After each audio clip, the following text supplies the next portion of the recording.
Kumusta mga ka-farmers? Chickboy Farming para sa ating mga alagang manok at baboy. This is day 23 update. Tingnan natin ang ilang makalagay ngayong pagkatapos ng 23 dias. Ang ginagawa natin sa mga araw na ito, ganun pa din. Tubig puro pinapainom. At chick starter, no, broiler starter na. Hindi na sila chicks ngayon, no. Broiler starter na ating pakain sa kanila. Puro na din yan, no. Ika-4 na sako na pinapakain natin ngayon, kalahati na natira. No, day 23. Ika-4 na sako, kalahati na lang. 'Yun ang pakain natin sa sandaling ito, ano. Tingnan natin ang kalagayan. Silipin natin ang bawat isa. Ito yung box number 1 mga ka-farmers. Nagpapahinga na sila. Mapansin natin medyo hinihinga sila, kaya ang ginawa natin, binuksan natin ang ating electric fan. Yan, binuksan natin ang ating electric fan. Isang electric fan pa lang. Mga ka-farmers, dapat to 2 electric fan talikuran, para lahat mahanginan. Kaya lang, isang electric fan pa lang ang kaya natin mga ka-farmers. Wala tayong pambili ng isang electric fan.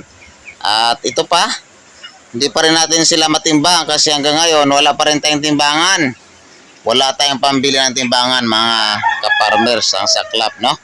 Kaya hindi natin sila matimbang kasi wala tayong pambili ng timbangan, no? Sana sa Lunes makagawa ng paraan, makabili tayo ng timbangan. Ano ba 'yan? Alright, ito ang ating box number 2. Ayan. Ang ilang itsura, kanilang itsura. Eventually, mga lalaki na sila. Ang timbang nito mga ka-farmers, nasa 1 kilo na mahigit ang mga to, ano? Kaya lang, hindi naman natin matimbang kasi wala tayong timbangan. Ito ang ating box number 8. Box number 8. Box number 3. Ayan. Yan sila, no?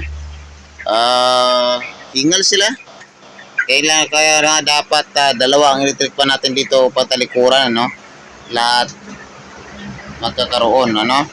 Ito yung ating starter, kalahati na lang pang 4 na sako.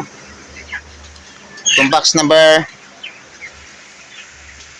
4, halos kasing laki ito mga ka-farmers sa ating box number 1. Itong box number 4, magkapareha sila ng laki. Ayan ang box number 1 natin, oh. Ayan, gising na sila, kaya nagsikainan na naman. Ayan, nagsakainan na sila mga farmers kasi gising na sila. This is day 23 update, ayan. Ayan, ginising natin, kasi tulog ng tulog.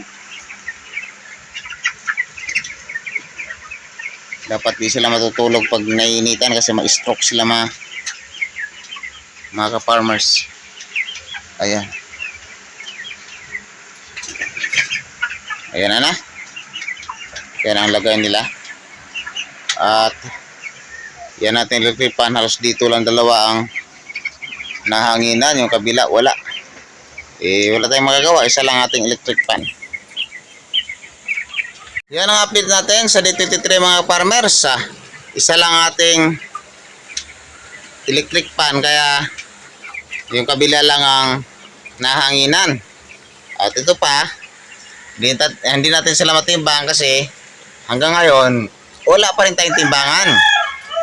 Baka sa Lunes daw bukas magkakaroon, magawa ng paraan na makakabili tayo ng timbangan mga farmers. Kaya yan, tabayan lang natin kung kailan tayo makahanap ng paraan, makadagdag ng isang electric fan at isang timbangan, yan muna ang update natin sa day 23. Walang ganong update.